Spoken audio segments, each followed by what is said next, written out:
அன்பர்களே, ஆண்டவராகிய இயேசு கிறிஸ்துவின் நாமத்தில் உங்களுக்கு மனம் நிறைந்த வாழ்த்துக்களை தெரிவித்துக் கொண்டு சத்திய வசனம் திருமறை பாட நிகழ்ச்சிக்கு உங்களை அன்போடு அழைக்கிறோம். சத்திய வசனம், இது தேவனின் வசனம். நாம் சோர்ந்து போகையில் கரம் கொடுக்கும் நம் தேவனின் வசனம், நம் தேவனின் வசனம். அப்போஸ்தலருடைய நடபடிகள் 1ஆம். ஆண்டவராய் இயேசுவின் புண்ணிய நாமத்தினாலே உங்களை வாழ்த்தி வரவேற்கின்றேன்.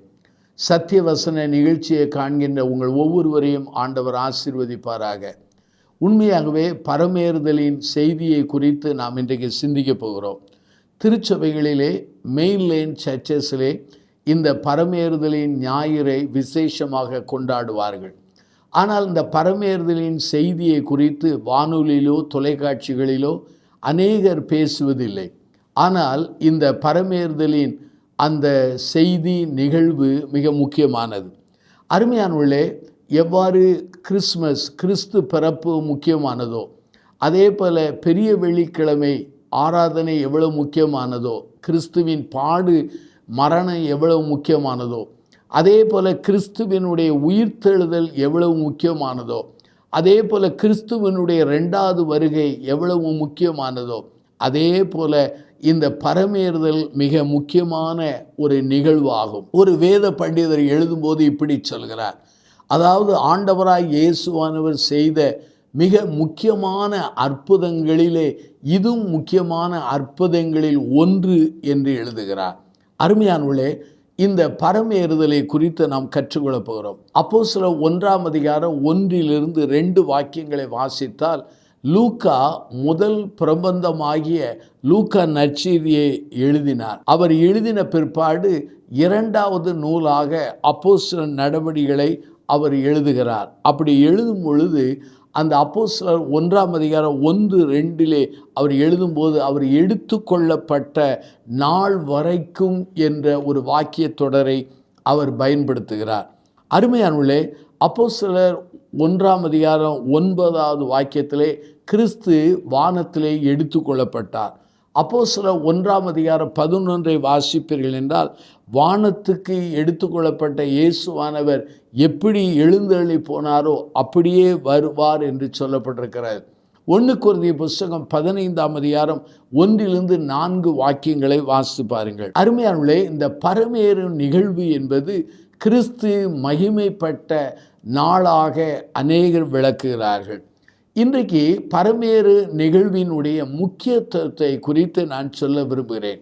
அநேகர் என்னிடத்தில் கேட்பார்கள், ஐயா, இந்த பரமேறு நிகழ்வு முக்கியமானதா? நான் சொல்வேன், முக்கியமானது. முதல் காரணம் என்ன? பரமேறுகிற நிகழ்வானது ஆண்டவர் தொடர்ந்து செயலாற்றுகிறார் என்பதை அது வெளிப்படுத்துகிற அல்லது நிகழ்வாகும். ஏனென்றால் பூமியிலே அவர் திருப்பணி செய்தார், மரித்தார், அதே சமயத்தில் உயிர் தெழுந்தார். பிறகு அவர் பரமேறும் பொழுது அவருடைய பணியானது பூமியின் பணியோடு நின்று விடவில்லை.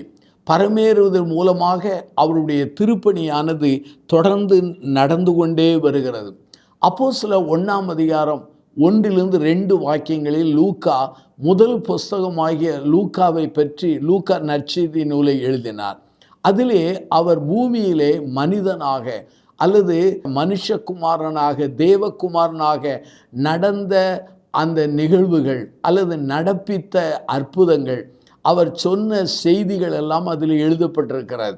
ஆனால் அப்போஸ்தலர் நடபடிகளின் புஸ்தகத்திலே அவர் மரித்து உயிர்த்தெழுந்து பிற்பாடு பரமேறின பிற்பாடு தொடர்ந்து அவராலே செயல்பட்ட அந்த நிகழ்வுகள் அங்கு சொல்லப்பட்டிருக்கிறது. அப்படியானால் பரமேறுதலின் நிகழ்வின் முதல் முக்கியத்துவம் என்ன? அவருடைய பணி நின்று போகவில்லை. அவர் பரமேறிய பிற்பாடு அந்த பணியானது தொடர்ந்து நடந்து வருகிறது. எப்படி நடந்து வருகிறது? பரிசுத்த ஆவியானவருடைய அந்த செயல் மூலமாக, அவருடைய அடியார்கள் மூலமாக, அவருடைய திருச்சபையின் மூலமாக அது தொடர்ந்து செயல்பட்டு வருகிறது. ஆகவே பரமேறுதலுடைய முக்கியத்துவம் என்ன? அவருடைய பணி பூமியோடு நின்று விடவில்லை, பரமேறின பிற்பாடும் அது தொடர்ந்து செயல்படுகிறது. இரண்டாவது, பரமேறுதலின் மூலமாகத்தான் ஆண்டவர் பரிசுத்த ஆவியானவரை அனுப்பினார். லூக்கா 24:49 வாசித்து பாருங்கள். என் பிதா வாக்குத்தத்தம் பண்ணியதை இதோ நான் உங்களுக்கு அனுப்புகிறேன், நீங்களோ உன்னதத்திலிருந்து வரும் அந்த பலனால் தரிப்பிக்கப்படும் வரைக்கும் எருசலேமிலே தரித்திருங்கள் என்றார். அப்போஸ்தலர் 1:5 பாருங்கள். நீங்கள் எருசலேமை விட்டு போகாமல் என்னிடத்திலே கேள்விப்பட்ட பிதாவின் வாக்குத்தத்தம் நிறைவேற காத்திருங்கள் என்று கட்டளையிட்டார். அப்போஸ்தலர் நடபடி 2:33 உங்களுக்காக வாசிக்கிறேன். அவர் தேவனுடைய கரத்தினாலே உயர்த்தப்பட்டு பிதா அருளிய வாக்கு தத்தத்தினாலே பரிசுத்த ஆவியை பெற்று நீங்கள் இப்போதும் காண்கிறதும் கேட்கிறதுமாகிய இதை பொழிந்தருளினார். அப்படியான அருமையானவர்களே, யோவான் நற்செய்தி நூல் 16:7 வாசித்தால், நான் உங்களுக்கு உண்மையை சொல்லுகிறேன், நான் போகிறது உங்களுக்கு புரோஜனமாயிருக்கும், நான் போகாது இருந்தால் தேற்றவாளன் உங்களிடத்தில் வரார், நான் போவேனாகில் அவர் உங்களிடத்தில் அனுப்புவேன் என்று சொன்னார். அப்படியானால் பரமேறின பிற்பாடுதான் பரிசுத்த ஆவியானவர் அனுப்பப்படுகிறார். அப்படியானால் பரமேறுதல் எவ்வளவு முக்கியத்துவம் உள்ளது என்பதை புரிந்து கொள்ள வேண்டும். ஆண்டவராகிய இயேசுவானவர் பரமேறின பிற்பாடுதான் அங்கே அவருடைய ஆவி, பரிசுத்த ஆவி நமக்கு அருளப்படுகிறது. அருமையானவர்களே, முதலாவது நான் சொன்னேன், அங்கே பரமேறுதலின் முதல் முக்கியத்துவம் என்ன? அவருடைய பணி தொடர்ந்து செயல்படுகிறது அல்லது தொடர்ந்து செயலாற்றுகிறவராயிருக்கிறார். அவர் பரமேறுதல் மூலமாகத்தான் பரிசுத்த ஆவியானவர் அனுப்பப்பட்டார் என்பதற்கு ஆதாரமாக யோவான் 16:7 சொன்னேன். மூன்றாவதாக அங்கே பரமேறுதலுடைய மூன்றாவது முக்கியத்துவம் என்ன? அவர் பரமேறுதல் மூலமாக அவர் ராஜாவாக நிலைநிறுத்தப்பட்டார். இது மிக முக்கியமானது. அதாவது ராஜாவாக நிலைநிறுத்தப்பட்டார். வேத வசனத்தை பாருங்கள், அல்லது வேத வசனத்தை மாத்திரமல்ல, நம்முடைய விசுவாச பிரமாணத்தை நீங்கள் கவனித்து பாருங்கள். அதிலே சொல்லப்பட்டிருக்கிறது, அவர் மரித்தார், உயிர்த்தெழுந்தார், பரத்துக்கு ஏறி சர்வ வல்லவனுடைய வலபாசத்தில் வீற்றிருக்கிறார் என்று சொல்லி அப்போஸ்தலர் விசுவாச பிரமாணத்தில் வாசிக்கிறோம். அப்போஸ்தலர் நடபடி 1:9-11 வாக்கியங்களிலே அவர் வானத்துக்கு எடுத்துக்கொள்ளப்பட்டார் என்று சொல்லப்படுகிறது. அப்போஸ்தலர் நடபடி 7:56 ஸ்தேவான் சொல்லும் பொழுது மரிக்கும் போது சொல்கிறார், மனுஷகுமாரன் தேவனுடைய வலபாசத்தில் வீற்றிருக்கிறதை கண்டேன் என்று சொல்கிறார். தானியேலின் புஸ்தகம் 7:13-14 வாக்கியங்களை வாசித்தால், மனுஷகுமாரனுடைய சாயலான ஒருவர் வானத்து மேகங்களுடனே வந்தார், அவர் நீண்ட ஆயுள்ளவர் இடம் வந்து அவர் சமீபத்தில் கொண்டு வரப்பட்டார் என்று சொல்லப்பட்டிருக்கிறது. அப்படியானால் நம்முடைய ஆண்டவராகிய இயேசுவானவர் பரமேறுதல் முக்கியத்துவம் என்ன? அவர் ராஜாவாக நியமிக்கப்பட்டார், அதாவது அவர் உறுதி பண்ணப்பட்டார் என்பதின் பொருளாகும். நான்காவதாக இந்த பரமேறுதலுடைய முக்கியத்துவம் என்ன தெரியுமா? அவர் தன்னுடைய பிதாவினிடத்திலே அவர் திரும்புகிறார். நம்முடைய ஆண்டவராகிய இயேசுவானவர் அடிக்கடி பண்ணின பிரசங்கம் என்ன? யோவான் நற்செய்தி நூல் 16:28 பாருங்கள். நான் பிதாவினிடத்திலிருந்து புறப்பட்டு உலகத்தில் வந்தேன், மறுபடியும் உலகத்தை விட்டு பிதாவினிடத்தில் போகிறேன் என்று சொல்கிறார். அப்படியானால் பரமேறுதலின் பொருள் என்ன? ஹோம் கம்மிங் என்று சொல்லலாம். அதாவது தன்னுடைய சொந்த வீட்டிற்கு அவர் செல்லுகிற ஒரு நிலையை அது சொல்லுகிறது. அருமையான என் சகோதர சகோதரிகளே, நம்முடைய வாழ்க்கையை நாம் சிந்திக்க அழைக்கப்படுகிறோம்.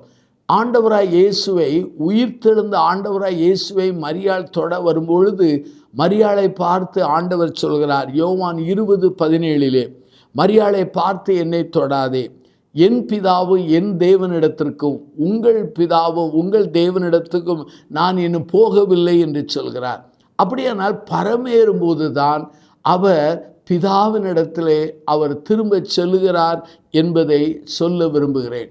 ஆகவே இதுவரை நான் சொன்ன செய்தியை ஞாபகப்படுத்துகிறேன். நம்முடைய ஆண்டவராகிய இயேசுவானவர் பரமேறுவதனாலே அவருடைய பணி பூமியிலே தொடர்ந்து நடைபெறுகிறது என்று சொன்னேன். அவர் பரமேறுவதினாலே பரிசுத்த ஆவியை அனுப்புகிற அந்த வாக்குத்தத்தம் நிறைவேறுகிறது என்று சொன்னேன். அவர் பரமேறுவதினாலே ராஜாவாக நியமிக்கப்பட்டார் என்று சொன்னேன். அவர் பரமேறுவதினாலே அவர் தன் பிதாவினிடத்திலே அவர் திரும்ப சென்றார் என்பதை நான் சொல்ல விரும்புகிறேன். அருமையானுள்ளே, ஆண்டவராய் இயேசுவானவர் தன் சீடர்களுக்கு சொல்கிறார். யோவான் நற்செய்தி நூல் 14ஆம் அதிகாரம் 2-3-4 வாசித்தால், நான் உங்களுக்காக ஒரு ஸ்தலத்தை ஆயத்தம் பண்ண போகிறேன், ஆயத்தம் பண்ணின பிற்பாடு உங்களை அழைத்து சொல்வேன் என்று சொல்கிறார். அப்படியானால் பிதாவினிடத்திலே எதற்காக சென்றார் என்றால், நமக்கென்று ஒரு ஸ்தலத்தை ஆயத்தம் பண்ண சொல்கிறார். ஐந்தாவதாக இந்த பரமேறுதலின் முக்கியத்துவம் என்ன? ஐந்தாவது குறிப்பு என்ன? நம்முடைய ஆண்டவர் நமக்காக மத்தியஸ்தராகவும் அவர் பிரதான ஆசாரியராகவும் இருக்கிறார். 1 தீமோத்தேயுவின் புத்தகம் 2ஆம் அதிகாரம் 5 பாருங்கள். தேவன் ஒருவரே, தேவனுக்கும் மனுஷருக்கும் மத்தியஸ்தர் ஒருவரே. அதே 1 தீமோத்தேயுவின் புத்தகம் 2ஆம் அதிகாரம் 6 சொல்கிறது, அந்த மத்தியஸ்தர் யார் என்றால் இயேசுவே என்று பவுல் எழுதுகிறார். அருமையானுள்ளே, நம்முடைய ஆண்டவர் உண்மையாகவே நமக்காக அவர் மத்தியஸ்தராக இருக்கிறார். அவர் நமக்காக பிரதான ஆசாரியராக இருக்கிறார். அருமையானுள்ளே, இந்த பூமியில் இருந்த காலங்களிலே அவருடைய பணியானது ஒரு குறிப்பிட்ட எல்லைக்குள்ளே தான் இருந்தது. ஒருவேளை யூதர்கள் மத்தியிலே அல்லது ஒரு குறிப்பிட்ட எல்லைகளுக்குள்ளே உலாவினார். ஆனால் பரமேறின போது, அவர் பரத்துக்கு ஏறி பிதாவின் வலவாசத்தை உட்கார்ந்த போது, அவருடைய எல்லையானது, ஊழியத்தின் எல்லை உலகத்தினுடைய எல்லா பகுதிகளுக்கு சென்றது.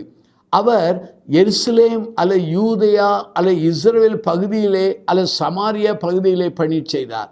ஆனால் பரமேறின பிற்பாடு அவர் உலகத்தினுடைய எல்லா பகுதிகளிலும் எல்லா மக்களிலும் அவருடைய நற்செய்தி பரவியது. காரணம் என்ன? மனுகுலத்திற்கும் தேவனுக்கு இடையிலே மத்தியஸ்தர் அவர்தான். அவர்தான் பிதாவின் வலவாசத்திலே பிரதான ஆசாரியராக இருந்து பணி செய்தார். அவர் உயிரோடு இருந்தபோது எத்தியோப்பியாவிலே ஊழியம் செய்யவில்லை. அவர் உயிரோடு இருந்தபோது இந்தியாவில் வந்து ஊழியம் செய்யவில்லை. ஆனால் பரமேறின பிற்பாடு அவருடைய திருப்பணியானது இன்றைக்கு எல்லா இடங்களிலும் அந்த திருப்பணி விரிவடைய ஆரம்பித்திருக்கிறது. அருமையானவர்களே, 5 குறிப்புகளை நான் சொன்னேன். இன்னும் ஒரே ஒரு குறிப்புகளை உங்களுக்கு விளக்கமாய் சொல்ல விரும்புகிறேன். பரமேறி அவர் பிதாவின் சன்னிதானத்துக்கு சென்றது மூலமாய் அவரே ராஜா என்றும் நியாயாதிபதியாக வெளிப்படுத்தப்பட்டிருக்கிறார். அப்போஸ்தலர் 1ஆம் அதிகாரம் 11 வாசித்து பாருங்கள். அவர் எப்படி உங்கள் கண்களுக்கு முன்பாக அவர் வானத்துக்கு ஏறி போனாரோ அப்படியே வருவார் என்று சொல்லப்படுகிறது. அருமையானுள்ளே, மத்தேயு 6ஆம் அதிகாரம் 10 உம்முடைய ராஜ்யம் வருவதாக, உம்முடைய சித்தம் பரலோகத்திலே செய்யப்படுவது போல பூமியிலே செய்யப்படுவதாக என்று சொல்லப்படுகிறது. அருமையானுள்ளே, நம்முடைய ஆண்டவர் அவர் ராஜாவாக, அதே சமயத்திலே அவர் திரும்ப வருகிற அவர் நியாயாதிபதியாக காணப்படுகிறார். அவருடைய ஆளுகை கீழாக எல்லா ராஜ்யங்களும் வருகிறது. வெளிப்படுத்தல் 11ஆம் அதிகாரம் பாருங்கள். உலகத்தின் ராஜ்யங்கள் எல்லாம் அவருடைய ராஜ்யங்கள் ஆயின என்று சொல்லப்பட்டிருக்கிறது. வெளிப்படுத்தல் 22ஆம் அதிகாரம் 3 பாருங்கள். ஆட்டுக்குட்டியாருடைய சிங்காசனம் அதிலே இருக்கும் என்று சொல்லப்பட்டிருக்கிறது. அப்படியான அருமையானுள்ளே, நம்முடைய ஆண்டவர் உலகத்தினுடைய அத்தனை ராஜ்யத்தையும் அவர் நிர்வாகம் பண்ணுகிற ராஜாவாக, நியாயாதிபதியாக அவர் வரப்போகிறார் என்பது இந்த பரமேறுது மூலமாக நாம் அறிந்து கொள்ள முடிகிறது.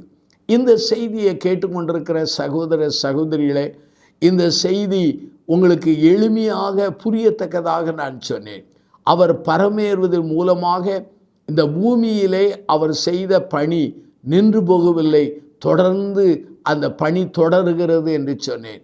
அவர் பரமேறுவதன் மூலமாக அவர் பரிசுத்தாவியை தருவேன் என்று வாக்குறுத்தார். அதன்படியிலே பரிசுத்தாவியின் நிறைவு பெந்தகோஸ்து நாள் வந்ததை அறிந்திருக்கிறோம். அருமையானவர்களே, பரமேறுவது மூலமாக அவர் பிதாவினுடைய சமூகத்திற்கு திரும்ப சென்றார் என்பதை நாம் அறிந்திருக்கிறோம். அவர் பரமேறுவதன் மூலமாக அவர்தாமே நமக்கு மத்தியஸ்தரும் அவர் ஆசாரியராய் இருக்கிறார் என்பதை நாம் புரிந்து கொண்டோம். அவர் பரமேறுவதன் மூலமாக உண்மையாகவே அவர் நமக்கு ராஜாவாக நியாயாதிபதியாய் வருகிறார் என்பதை புரிந்து கொண்டோம். அவர் பிதாவின் வலபாசத்தில் உட்கார்ந்து என்ன செய்கிறார் என்றால், எனக்காக உங்களுக்காக அவர் பரிந்து பேசுகிற தெய்வமாக இருக்கிறார். அருமையான சகோதர சகோதரிகளே, அநேக சமயங்களிலே அவருடைய பிறப்பை சிந்திக்கிறோம், அவருடைய அற்புதங்களை சிந்திக்கிறோம், அவருடைய பாடுகளை சிந்திக்கிறோம், அவருடைய உயிர்த்தெழுதலை சிந்திக்கிறோம், அவருடைய வருகையை சிந்திக்கிறோம். அவர் பரமேறுதல் மூலமாக உண்மையாகவே அவருடைய மகத்துவத்தை இந்த செய்தி மூலமாய் அறிந்து கொண்டோம். ஆகவே பரமேறுதல் என்பது ஆண்டவர் நிகழ்த்தின அற்புதங்களிலே, மகா அற்புதங்களிலே அது சிறந்ததாக அது காணப்படுகிறது. அருமையானவர்களே, இந்த பரமேறுதலின் ஆசீர்வாதங்களை நாம் புரிந்து கொள்ள அழைக்கப்படுகிறோம். ஆகவே தான் நம்முடைய விசுவாச பிரமாணத்திலே அடிக்கடி சொல்லப்படுகிற வார்த்தை என்ன? அவர் மரித்தார், 3ஆம் நாள் உயிரோடு எழுந்தார், அவர் பிதாவின் வலபாசத்தில் உட்கார்ந்திருக்கிறார் என்கிற அந்த செய்தியை நாம் நம்முடைய விசுவாச பிரமாணத்திலே சொல்கிறோம். இந்த பரமேறுதலின் ஆசீர்வாதங்களை நீங்களும் நானும் பெறத்தக்கதாக ஆண்டவர் உதவி செய்வார்.